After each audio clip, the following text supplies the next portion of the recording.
I stood outside the locked auditorium doors in my graduation gown, the tassel brushing my cheek, my phone buzzing with messages I couldn't bring myself to read.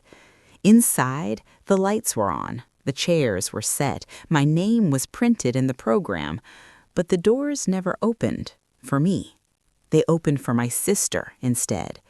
And in that moment, as applause echoed through concrete walls I wasn't allowed to cross, something inside me cracked so loudly it felt like the end of my life, or the beginning of a different one. Welcome to my YouTube channel. This is my story of betrayal, and if you've ever trusted the wrong person, hit that subscribe button because you are not alone. Here is how it happened. I need you to understand something before I go any further.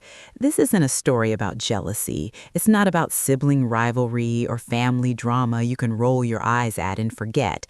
This is a story about being erased, quietly, politely, with smiles and explanations that sounded reasonable until they hollowed me out. It's about the moment you realize the people who taught you to stand up straight are the same ones pushing your head underwater. I was reading comments on my YouTube videos the other day, and I realized I wasn't the only one. There were hundreds of messages from people who'd been sidelined at weddings, skipped over at funerals, passed by at graduations, people who did everything right and still ended up invisible. As I read them, my hands shook because I saw myself in every line. And I knew it was time to finally tell this part of my story, starting with the day my graduation was canceled for my sister.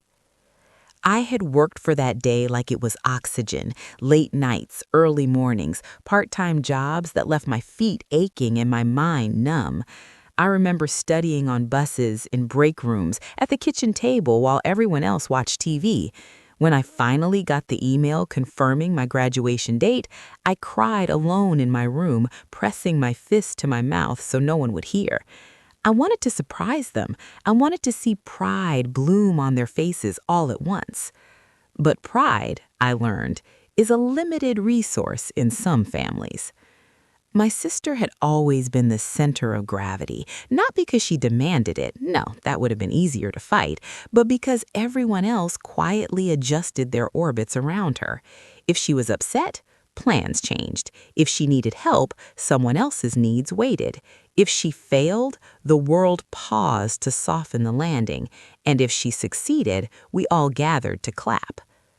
A week before my graduation, she failed an important exam, one she needed to move forward, one she had promised herself she'd pass. The house changed overnight. Voices dropped, doors closed softly, meals were quieter. And then, one evening, my mother called me into the living room. She didn't sit me down. She didn't ask how I felt. She just said, "We've decided it wouldn't be right to celebrate right now." I laughed, a small, confused sound. "Celebrate what?" "Your graduation," she said, like it was the weather. "Your sister's devastated. It would hurt her to see everyone celebrating you when she's struggling." I waited for the rest of the sentence, the part where she told me they'd postpone the party or tone it down or do something small later. Instead, she added, "So we're canceling it." Canceling it. The word hung in the air, heavy and final. I looked at my father, expecting him to meet my eyes. He didn't. He stared at the floor like it held an answer he was afraid to read aloud. I asked very calmly, "What about the ceremony?" My mother sighed, the way you sigh when a child asks too many questions. "We think it's best if you don't attend. It would just complicate things." That was the moment I understood something fundamental about my place in that family. My achievements were optional, my feelings were negotiable, my presence was conditional. I went back to my room and sat on the edge of my bed staring at the gown hanging on the door. I touched the fabric, smooth and unreal, like it belonged to someone else. I told myself not to cry. I told myself to be understanding. I told myself this was temporary, that families make sacrifices for each other. But here's the truth no one tells you. When you're always the one being asked to sacrifice, it stops feeling like love and starts feeling like erasure. The night before the ceremony, I packed my bag anyway. Not because I planned to go, because a part of me still hoped someone would knock on my door and say, "We were wrong, this matters, you matter." No one did. The next morning, I put on the gown, alone. I looked at myself in the mirror and barely recognized the person staring back. She looked proud. She looked tired. She looked like she was standing at the edge of something vast and terrifying. I left the house quietly. No goodbye, no breakfast, just the sound of the door closing behind me, softer than it should have been. When I reached the campus, I stayed outside. I watched families take photos, adjusting caps, wiping tears. I heard my name called over a speaker as graduates lined up inside. I didn't answer. I didn't move. I just stood there, invisible again, while my phone buzzed with a message from my mother saying, "I hope you understand." I didn't reply, because in that moment, understanding felt like surrender. What they didn't know, what none of them could see yet, was that canceling my graduation didn't make me smaller. It didn't break me the way they thought it would. It planted a question in my chest that refused to stay quiet. If my life could be put on hold for someone else's comfort, what would happen if I stopped asking for permission to live it? As the ceremony ended and the crowd spilled out, laughing and crying and hugging, I turned away. I walked towards the bus stop, the gown folded under my arm like a secret, and with every step, something inside me hardened into resolve. They thought this was the end of a celebration. They had no idea it was the beginning of my disappearance. And the first choice I made after that, one quiet,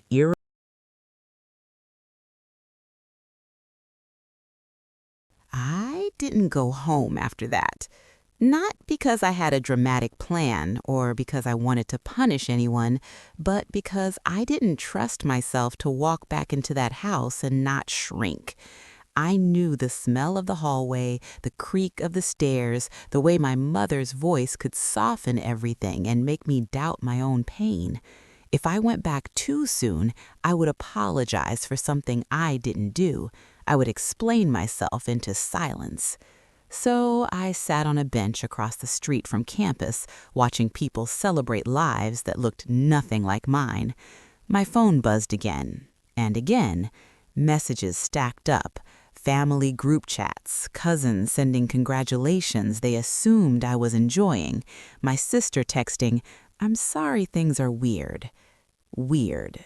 That word felt like salt on an open wound. I finally answered one message, not to my parents, not to my sister, to my best friend, Lena. She picked up on the first ring. "Where are you?" she asked. No hello, just concern. "I don't know," I said, and surprised myself by how true it sounded. Somewhere between done and terrified. She didn't ask questions. She just said, "Come here." So I did. Lena lived in a tiny apartment with uneven floors and a couch that sagged in the middle. But when I walked in wearing my graduation gown, she gasped like I was royalty. She hugged me so hard I almost broke. And for the first time that day, I cried. Not quietly, not politely, but like something was finally being released. "You did this," she kept saying. "No one can take this from you." But that wasn't entirely true, was it? They had taken something. Not the degree, not the work, but the moment, the acknowledgement, the feeling of being seen by the people who raised me. I stayed at her place that night, and the next, and then a third. Each morning, I woke up waiting for guilt to crush me, for regret to drag me back home. Instead, I felt lighter. Still sad, still angry, but lighter, like I'd stepped out of a room where the air had been thinning for years. On the fourth day, my mother showed up.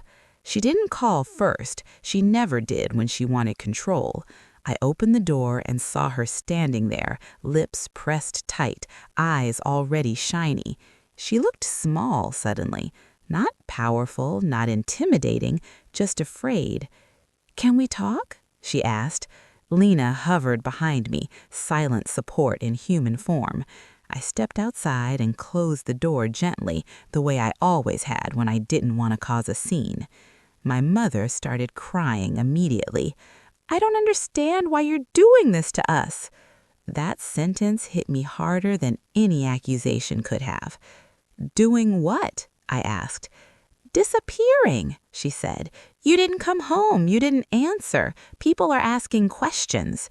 There it was. Not "we hurt you," not "we're sorry," just optics, just discomfort. I told her how it felt to have my graduation canceled. I told her about standing outside the auditorium, about hearing my name and not answering. I told her how small I felt when she said my attendance would complicate things. She listened, she nodded, and then she said the sentence that finally broke something open inside me. "You're being dramatic," she said softly. "This isn't about you. Your sister needed us." I stared at her, really stared, at the woman who taught me to read, who braided my hair, who kissed my scraped knees, and I realized she truly believed what she was saying. In her mind, love was a zero-sum game, and I was the expendable one. "So when do I need you? What do I have to lose before I'm allowed to matter?" She didn't answer. She reached for my hand instead. I stepped back. "I love you," she said like it was a shield, "but family makes sacrifices." "Yes, and I've been the sacrifice my whole life." Her face hardened then. "If you walk away like this," she warned, "don't expect things to be the same when you come back." That was supposed to scare me. Instead, it clarified everything. I'm not asking for things to be the same. I'm asking for them to be honest. She left without another word. That night, I made a list. Not a dramatic manifesto, just a quiet inventory of truths. I wanted a life where my milestones weren't negotiable. I wanted relationships that didn't require me to disappear. I wanted to know who I was without constantly adjusting myself to fit someone else's comfort. 2 weeks later, I accepted a job offer in another city. I didn't tell my family right away, not because I was afraid, but because I wanted to make the decision without interference. The job wasn't glamorous, entry-level, modest pay, but it was mine, and it came with a start date that felt like a countdown to freedom. When I finally told them, the reactions were exactly what you'd expect. My dad said, "That's a big move, are you sure?" My mother said, "This feels rushed." My sister said, "Why are you punishing us?"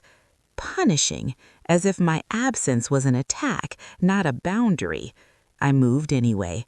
The first months were brutal. I lived in a studio apartment so small I could touch both walls at once.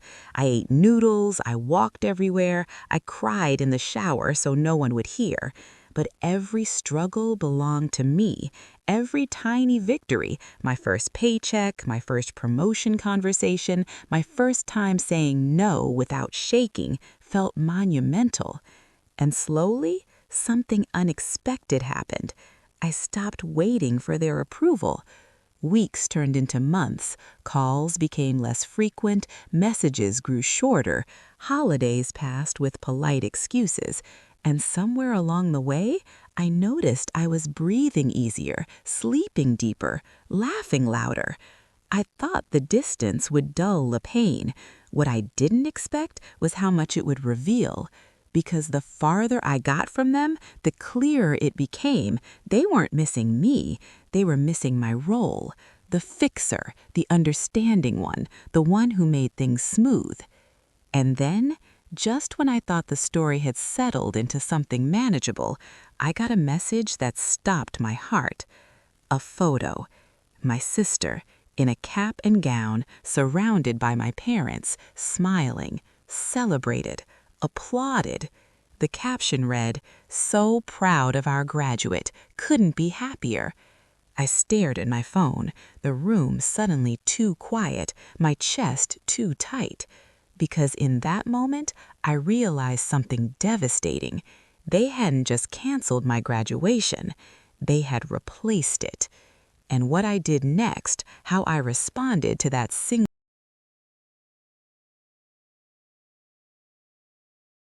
I didn't react right away. That's the part people don't understand when they hear this story. They expect rage, a phone call, a confrontation, tears so loud they spill into social media posts and family group chats. But what I felt when I saw that photo wasn't explosive. It was quiet, heavy, like something ancient inside me had finally stopped trying. I set my phone face down on the table and just sat there. The apartment was dark, except for the streetlight bleeding through the blinds. My dinner had gone cold. Somewhere upstairs, someone was laughing. Life, apparently, was continuing just fine. I replayed the caption in my head. Couldn't be happier. Not also proud of you, not wish you were here, not even thinking of you. Just happiness, complete and undisturbed. That's when it hit me. They weren't confused about what they'd done. They weren't conflicted. They had rewritten the story in a way that let them sleep at night. And in that story, I was the footnote they didn't have to read anymore. I picked up my phone again. My fingers hovered over the screen, instinctively opening our family group chat. The last message was from weeks ago, my mother asking if I'd settled down yet, followed by a smiley face that felt almost cruel now. I started typing. I saw the photo. Then I deleted it. I typed again. I hope you're proud. Deleted. What was I even hoping for? An apology that hadn't come in years? An explanation I'd already heard 100 times, just dressed up differently? I realized something uncomfortable in that moment. Every time I reached out, I was teaching them that I'd always be there to absorb the damage, that no matter how deeply I was hurt, I'd return to keep the peace. So instead of sending a message, I did something far scarier. I said nothing. Days passed, then weeks. No one checked in. No one asked how I felt seeing that photo. My silence wasn't met with concern, it was met with relief, the kind of relief people feel when a difficult conversation removes itself. That hurt more than any argument could have. I threw myself into work, not as an escape, but as proof that I existed outside their narrative. I stayed late, I learned faster than everyone else, I volunteered for projects no one wanted. When my manager noticed, she didn't say I was being dramatic or selfish. She said, "You're reliable. You show up." Those words landed differently when they came without conditions. I made friends who didn't know my family history, who weren't waiting for me to shrink. When I told them about my graduation, just the facts, stripped of emotion, they were horrified. One of them said, "That's not normal." Another said, "I don't know how you survived that." I didn't either. I just knew I had. Around that time, my sister called. Her name lit up my phone, and for a split second, I considered not answering. But something in me wanted to hear her voice, wanted to know if there was any recognition there, any crack in the story she'd been telling herself. "Hey," she said, cheerful but cautious. "Did you see the pictures?" There it was. "Yes," I replied. A pause. "I hope it didn't hurt you." I laughed, a sharp, humorless sound. Why would it? She rushed to explain. "I mean, after everything, it was just timing. You know how Mom gets, and I didn't want to make things worse." I closed my eyes. "You didn't want to make things worse for who?" I asked. "For everyone," she said quickly. "This year was already hard, and you're so strong. I figured you'd understand." Strong. That word again, the compliment that doubles as a cage. So my graduation was canceled because you were hurting, and mine was replaced because you didn't want to feel guilty. "That's not fair," she snapped. "I didn't ask for any of that." "No," I agreed. "You just accepted it." Silence stretched between us, thick and uncomfortable. "I miss you," she said finally, quieter now. I almost said it back. The reflex was still there. But instead, I asked the question that had been burning a hole in my chest for years. I asked, "Do you miss me, or do you miss the version of me who made everything easier for you?" She didn't answer. That was answer enough. After we hung up, I felt something shift. Not relief, not peace, but clarity, the kind that hurts your eyes at first because it's so bright. I started pulling away, not dramatically, not angrily, just intentionally. I stopped initiating calls, I stopped sending updates, I stopped explaining myself. And something else happened too. I started building traditions that had nothing to do with them. On the anniversary of my graduation, the one that never was, I took the day off work. I wore something that made me feel powerful. I went out to dinner with friends who toasted me without hesitation. I bought myself a small framed copy of my diploma and hung it where I'd see it every morning. No cancellation, no permission required. When my parents found out about my promotion months later, the reaction was muted. My mother said, "That's nice." My father said, "Just don't forget where you came from." I almost said, "I'm trying to remember," but I bit my tongue. Because here's the truth I was finally ready to admit. The more I built my own life, the less room there was for the old one, and that terrified them. Control feels like love to people who benefit from it. The real breaking point came on a random Tuesday. I received an invitation in the mail, cream-colored envelope, familiar handwriting, a family gathering, a celebration, my sister's engagement. The note at the bottom read, "We hope you can come. It would mean a lot to keep the family together." Together, as if we hadn't been fractured long before I ever left. I sat on the floor with that invitation in my hands, heart pounding, not with excitement, but with dread. I knew what attending would mean. Smiles stretched too tight, conversations that skipped over the past, an unspoken expectation that I'd step back into my old role. And I knew what declining would mean, too. This wasn't just about a party. It was about whether I would keep choosing myself, even if it meant becoming the villain in their story. I stared at the envelope until the edges bent in my grip, because the decision I was about to make wouldn't just affect one relationship, it would.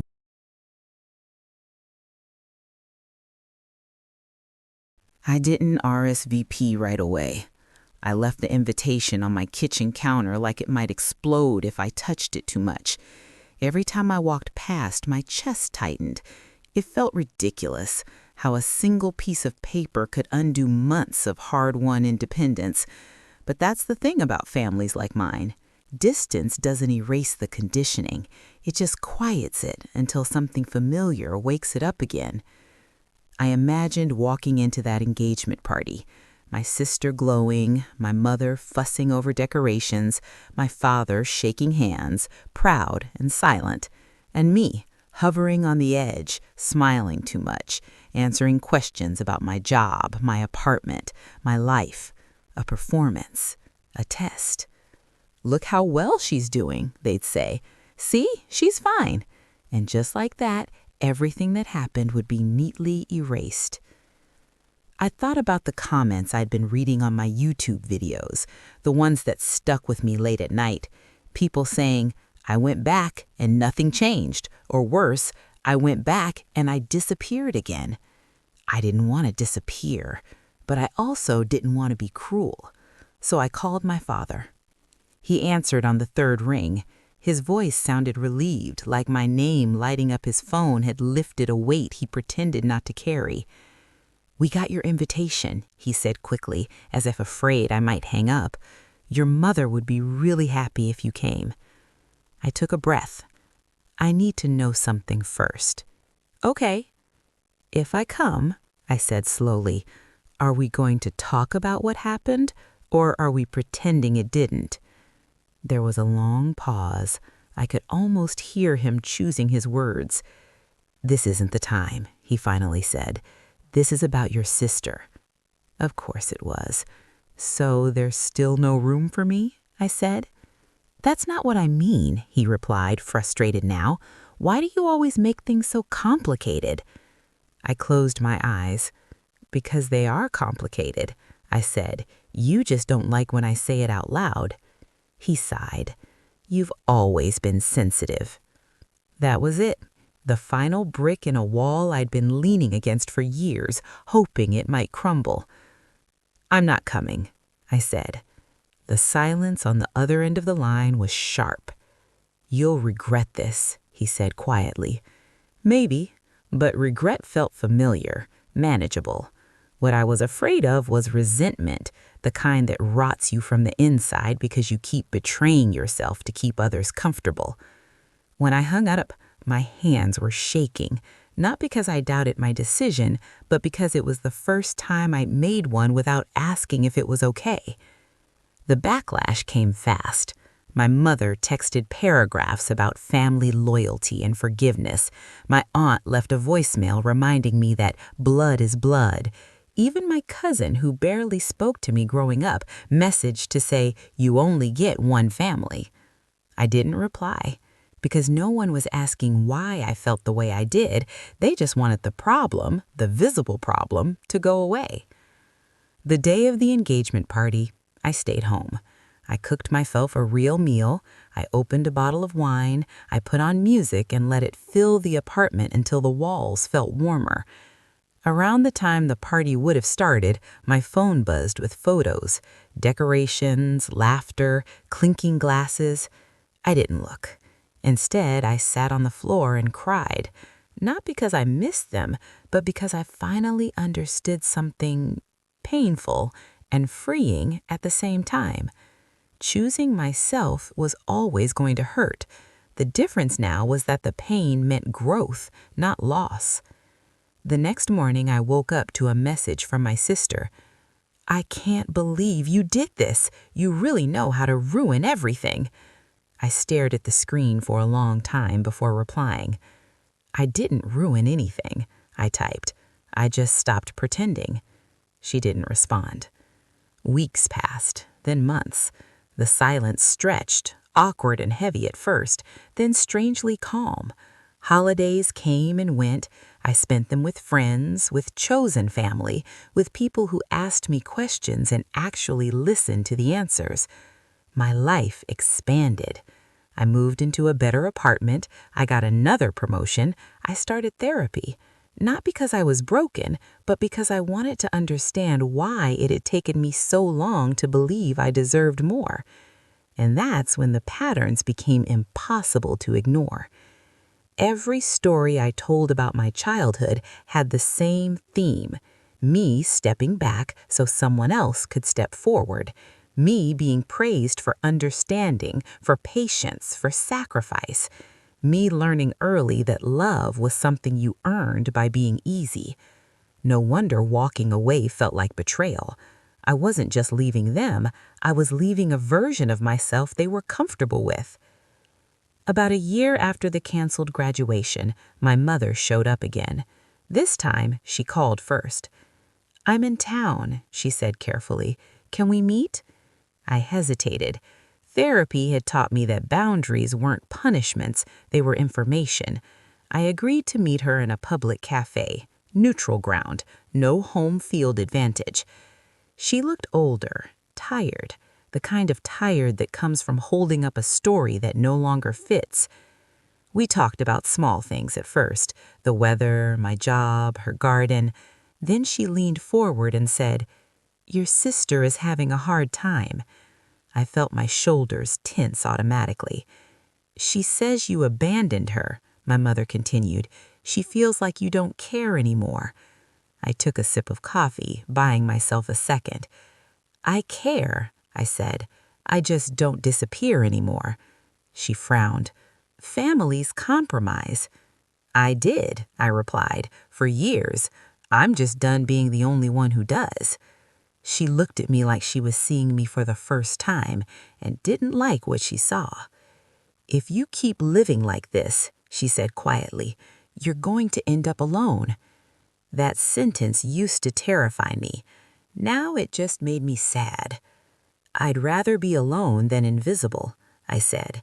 Her eyes filled with tears, but she didn't argue.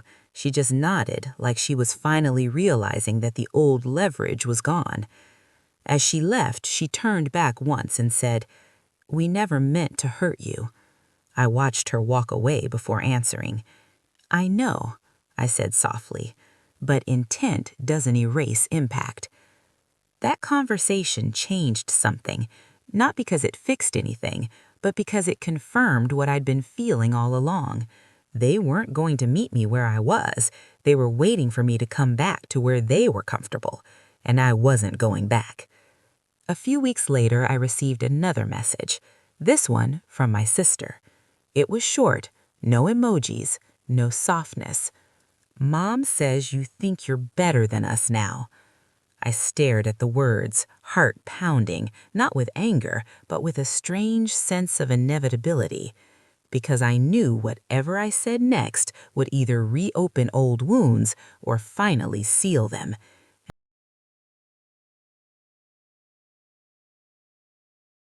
I didn't answer my sister right away. I read her message over and over, letting it echo in the quiet of my apartment. "You think you're better than us now." That sentence wasn't really about me. It never was. It was about fear, about the unspoken rule I had broken. Because in families like mine, growth looks like betrayal to the people who stayed the same. I set my phone down and went for a walk. The city was loud. Cars, footsteps, snippets of conversations in passing. But inside my head, everything felt eerily calm. Therapy had taught me something important. Not every accusation deserves a defense. Some are just projections wearing the costume of truth. When I came back, I finally replied. "I don't think I'm better," I wrote. "I think I'm different, and that seems to scare you." The typing bubble appeared, disappeared, appeared again. "You've changed," she sent. "You're cold now." I almost smiled. "No," I typed, "I'm just not warm in ways that burn me anymore." That ended the conversation, or at least it ended the illusion that we were still orbiting the same emotional center. After that, things escalated quietly. I found out through mutual relatives that my name had started coming up in conversations I wasn't part of, that I was ungrateful, influenced, holding on to the past. Someone even said I'd been brainwashed by therapy, which would have been funny if it hadn't been so revealing. They needed a reason that didn't involve accountability. And here's the part that still hurts when I say it out loud. My sister let it happen. She didn't defend me. She didn't correct the narrative. She benefited from it. Because as long as I was the problem, no one had to ask why the family only celebrated one child at a time. I grieved her quietly. Not the person she was, but the person I'd hoped she could be. Around that time, my YouTube channel started growing faster than I expected.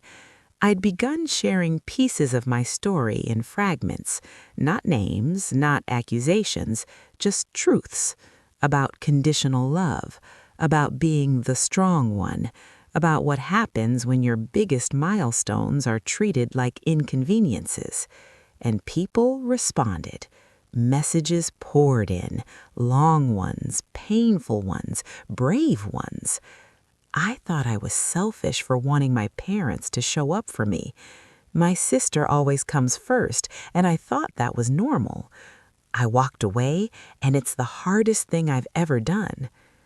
That's when I realized something that stopped me in my tracks.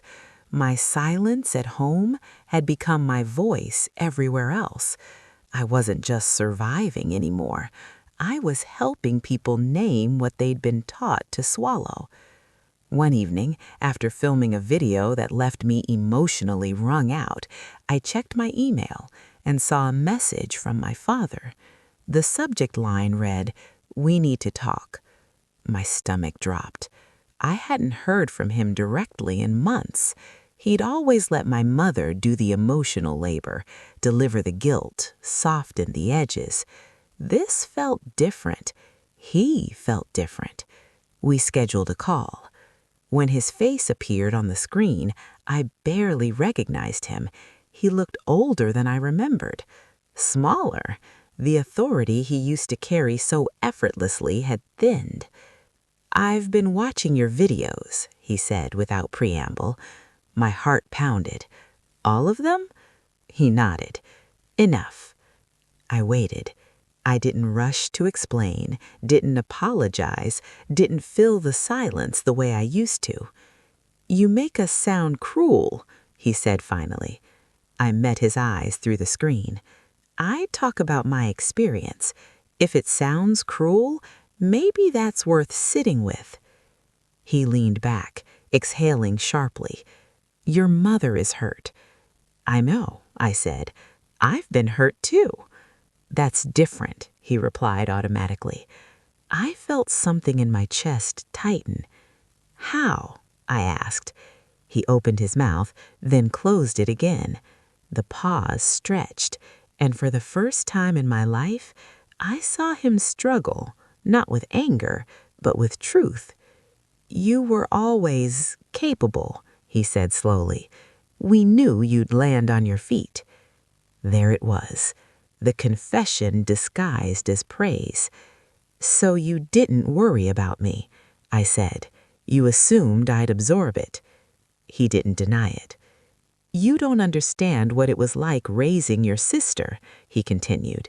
"She needed more." "And I needed less?" I asked quietly. "No," he quickly said. "You just needed differently." I shook my head. "No, I needed the same. You just decided I could survive without it." The call ended without resolution. No apology, no breakthrough. Just the truth laid bare between us like a fragile object neither of us knew how to handle. Afterwards, I sat in silence for a long time, because as painful as that conversation was, it confirmed something essential. They didn't cancel my graduation by accident. They made a choice. And once you see that clearly, you can never unsee it. Weeks later, I received an unexpected message from a number I didn't recognize. "It's Mom. I watched your last video." My chest tightened. "I didn't realize how angry you were," she continued. I stared at the screen. "I'm not angry. I'm honest." Her reply came minutes later. "I feel like I don't know you anymore." I thought about that for a long time before answering. You never really did. You knew who you needed me to be. There was no response after that, and something inside me finally settled. Because the truth is, walking away doesn't always look like slamming doors and dramatic goodbyes. Sometimes it's quieter, sadder, slower. Sometimes it's realizing that the people who taught you love never learned how to love you back the same way. But just when I thought the chapter was closing, when I was finally at peace with the distance, something happened that pulled me straight back into the center of the storm.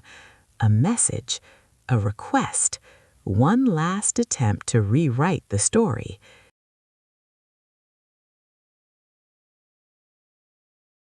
The message came on a Sunday morning.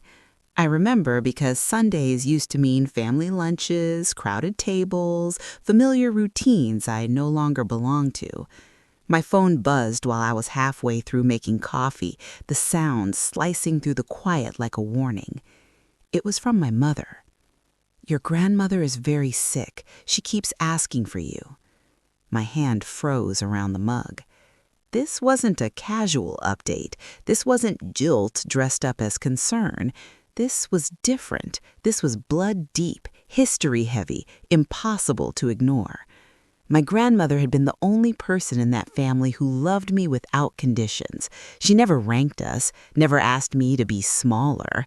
When everyone else praised me for being easy, she'd look me straight in the eye and say, "Don't make yourself disappear for anyone." I sat down slowly, heart pounding. "How sick?" I typed. The reply came quickly. "It's serious. We don't know how much time she has. She wants to see you. Please." Please. That word carried more weight than all the others combined. Within hours, the family machine was moving again. Calls, messages, logistics. My sister texted too, as if we hadn't been living separate emotional lives for years. "You should come," she wrote. "This isn't about us." I almost laughed. It was always about us when they needed me, never when I needed them. I booked a ticket anyway, not for them, for her. The drive from the airport to the hospital felt surreal. Familiar streets, old landmarks, a past version of myself hovering just out of reach. My body remembered this place, even if my mind had tried to forget. When I walked into the hospital room, my grandmother's eyes lit up. "There you are," she whispered, squeezing my hand with more strength than I expected. "I was starting to think you'd forgotten us." I swallowed hard. "Never you."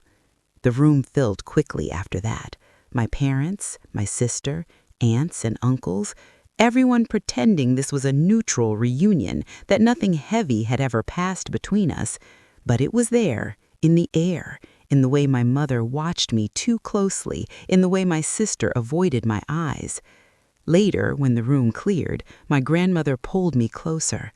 "Are you okay?" she asked quietly. That was it. No agenda, no guilt, just concern. "I am now," I said. She studied my face. "You look different." "I am," I replied. "I had to be." She nodded slowly. "Good." Those two words felt like a benediction. But peace never lasts long in families that survive on silence. That evening, my mother cornered me in the hallway. "We need to talk," she said. I followed her into a quiet waiting room, bracing myself. "This isn't the time for old wounds. Your grandmother doesn't need tension." "I agree, which is why I'm not creating any." She frowned. "Your presence alone is unsettling." There it was again, my existence as disruption. "What do you want from me?" I asked calmly.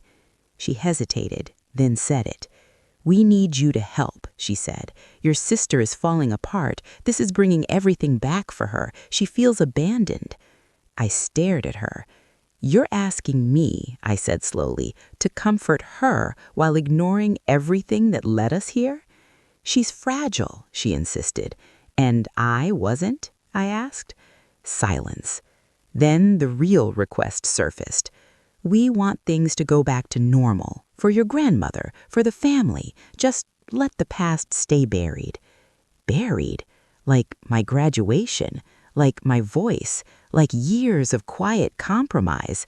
I felt something inside me go very still. "I won't pretend. Not anymore." My mother's eyes hardened. "Then you're being selfish." I smiled sadly. That used to work on me. That night, my sister came to my hotel room. She looked wrecked, red eyes, shaking hands.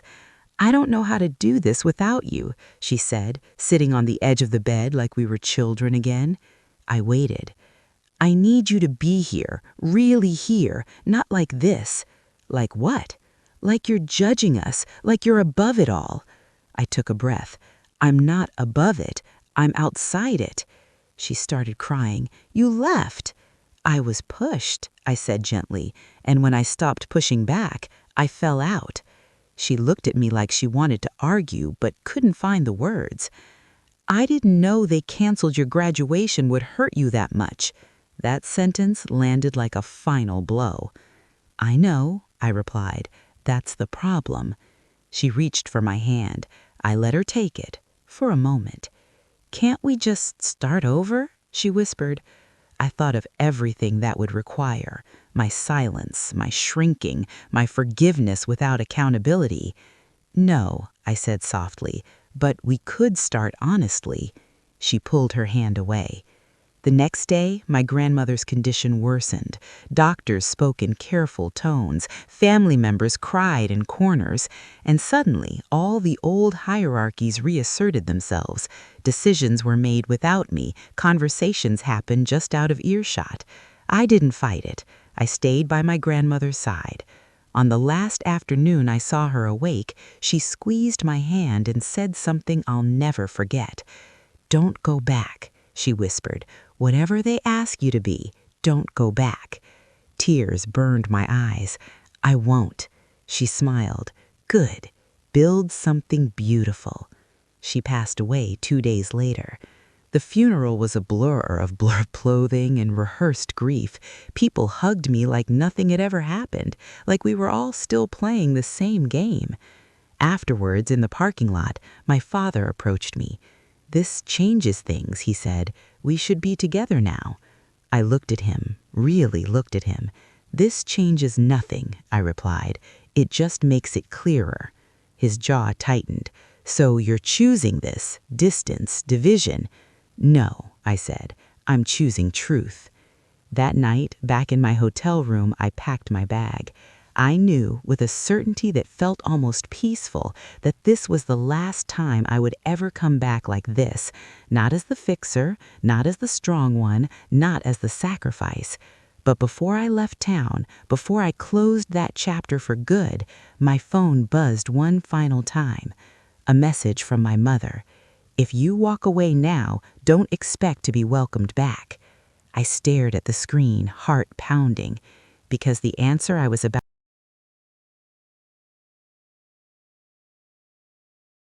I read my mother's message 3 times. If you walk away now, don't expect to be welcomed back. For years, that sentence would have shattered me. It would have sent me spiraling into apologies, explanations, promises to do better, whatever better meant that week. I would have rewritten myself on the spot just to keep the door open. But this time, something was different. This time, I saw the sentence for what it really was. Not a boundary, not grief, a threat. A final attempt to regain control when everything else had failed.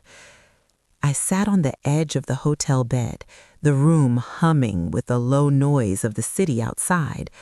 My suitcase was open, half-packed, black clothes folded neatly, my grandmother's scarf tucked carefully into the side pocket. I thought about her voice. "Don't go back." I thought about the locked auditorium doors, the photo of my sister's graduation, the engagement invitation, the quiet way my absence had been framed as cruelty. And I realized something so sharp it almost made me laugh.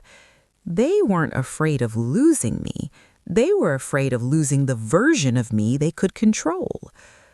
I typed my response slowly, not because I was unsure, but because I wanted every word to be true. "I didn't walk away," I wrote. "I was already gone the moment you decided my life was optional." The typing bubble appeared instantly. "You're being unfair."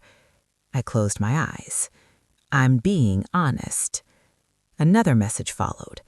"After everything we've done for you?" There it was, the bill, the invisible ledger I'd been paying into my entire life. "Love isn't a debt," I replied, "and if it is, I've already overpaid."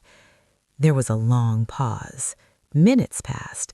I imagined my mother staring at her phone, feeling the ground shift beneath her feet. I imagined her anger, her disbelief, her certainty that I would fold. The next message confirmed it. "If you leave like this, don't come back." I felt my chest tighten, not with fear, but with grief, real grief, the kind that comes when you finally accept what something is, not what you hoped it could be. I typed one final response. "I already left. I'm just done pretending I can return." I put my phone face down, and just like that, it was over. Or so I thought. The next morning at the airport, I ran into my sister. She stood near the security line, eyes red, jaws set like she'd rehearsed this moment in her head 100 times. When she saw me, she didn't smile, she didn't wave, she walked straight toward me. "So this is it?" she asked. I nodded. "I think so. You're really doing this. You're choosing yourself over your family." I studied her face, the same face I'd protected, defended, prioritized for years. "No," I said gently, "I'm choosing myself because of my family." She scoffed. "That doesn't even make sense." "It will, just not to you. Not yet." Her voice cracked. "Do you know how this makes me look?" There it was. Not how this makes me feel, not why are you hurting, just optics again. "I can't keep living my life to manage how you're perceived," I said. She shook her head, angry now. "You always do this. You act like you're the only one who's been hurt." I took a deep breath. This was the last conversation. I felt it in my bones. "I never said that," I replied. "I said I was hurt and that you benefited from it." Her eyes flashed. "That's not fair." "No," I agreed. "It's just true." She leaned in, voice low and sharp. "Mom is devastated." "I know," I said softly. "She devastated me, too." Silence fell between us, thick and final. Boarding was announced over the loudspeaker. "This is your last chance," Sister said, suddenly. "If you get on that plane, things will never be the same." I met her gaze. "I know." And then I did the thing I'd never done before. I turned away. I didn't look back once. I walked through security, heart pounding, hands steady. I took off my shoes, placed my bag on the belt, stepped forward like someone who had nothing left to prove. On the plane, I sat by the window and watched the city shrink beneath me. The place where I learned to be quiet, to be strong, to be invisible. As the plane lifted into the sky, something inside me broke open. Not pain, but relief, the kind that makes you cry without realizing it. I wasn't numb. I was free. The fallout came later. Extended family unfollowed me, old friends stopped reaching out, stories circulated, half-truths, convenient omissions, narratives that painted me as cold, ungrateful, dramatic. I let them. Because here's what no one tells you about walking away. You don't just lose people, you lose the story they told about you. And when that happens, they have to rewrite it in a way that lets them stay comfortable. Meanwhile, my life kept growing. My channel exploded, not overnight, but steadily, honestly. I told the full story this time, not just the palatable parts, not just the lessons wrapped in neat bows. I talked about grief, about estrangement, about the moment you realize love shouldn't require erasure. And people listened. One message stopped me cold. It was from a young woman who wrote, "I skipped my own graduation because my parents said it would upset my brother. After your video, I realized I wasn't crazy for being hurt." I cried reading that, because suddenly my canceled graduation wasn't just a wound, it was a turning point. Months passed, then a year. I heard about my family through fragments. Holidays spent together, new photos, smiles that looked a little tighter now, a silence where my name used to be. Sometimes it hurt, but it never made me want to go back. One evening after filming late, I checked my messages and froze. A new one had come through. From my mother. Just 3 words. "I miss you." I stared at the screen, heart racing. This wasn't a threat, it wasn't a lecture, it wasn't an accusation. It was something new and terrifying. because responding would mean opening a door I'd spent years closing carefully. Ignoring it would mean accepting that some distances are permanent. I set my phone down, hands shaking, because the choice in front of me wasn't about forgiveness. It was about whether reconciliation without accountability was just another form of betrayal, this time of myself. And what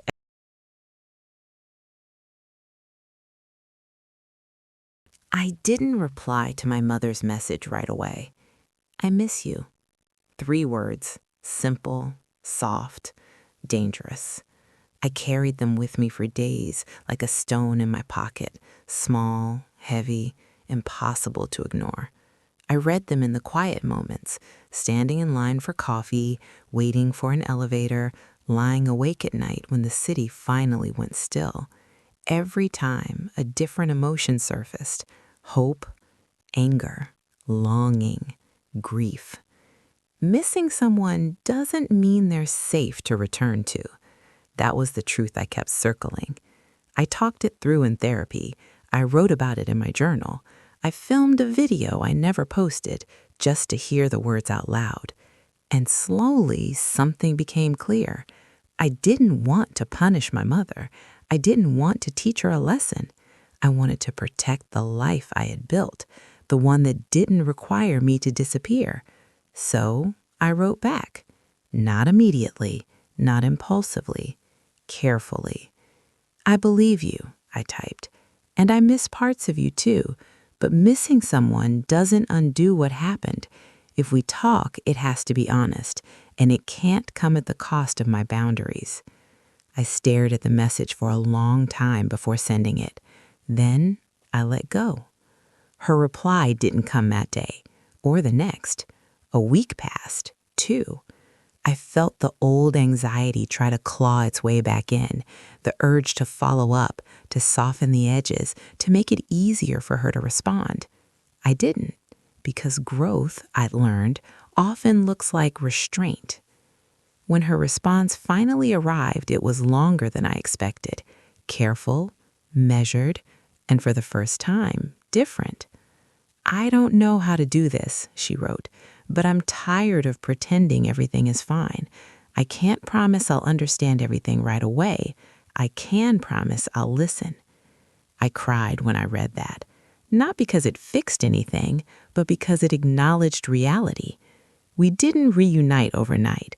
There was no dramatic apology scene, no instant healing, just conversations, slow ones, sometimes painful, sometimes awkward, sometimes hopeful in a way that scared me. And some things never changed. My sister never reached out again. I heard through distant channels that she felt betrayed, that she believed I'd chosen the internet over family, that she told people I'd become unrecognizable. In a way, she was right.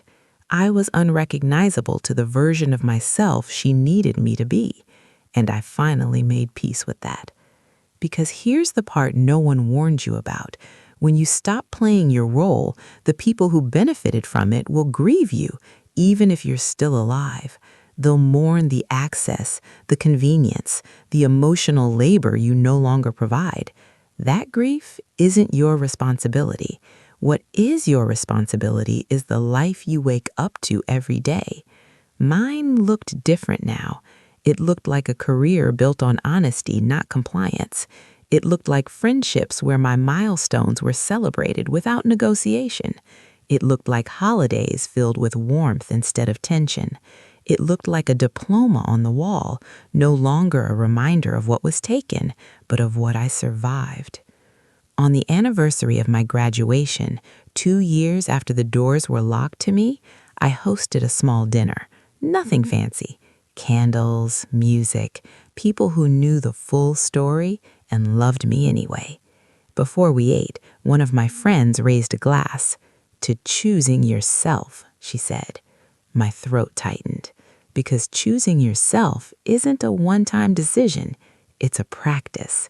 It's waking up and deciding again and again that your life isn't a supporting role in someone else's comfort, that your achievements aren't optional, that your pain doesn't need to be minimized to keep the peace. I thought about the girl standing outside the auditorium, tassel brushing her cheek, hearing applause meant for her, and learning for the first time what it felt like to be erased. I wish I could tell her what I know now. I would tell her that walking away doesn't mean you're heartless, that building a life without them doesn't mean you never loved them, that sometimes the bravest thing you can do is let people be disappointed, because the alternative is disappointing yourself forever. If you're listening to this and you're at that crossroads, the one where staying feels like suffocation and leaving feels like betrayal, hear this. You are not wrong for wanting to be seen. You are not dramatic for grieving what should have been celebrated, and you are not selfish for building a life that doesn't revolve around someone else's needs. Some doors close so quietly, you don't realize how much light they were blocking.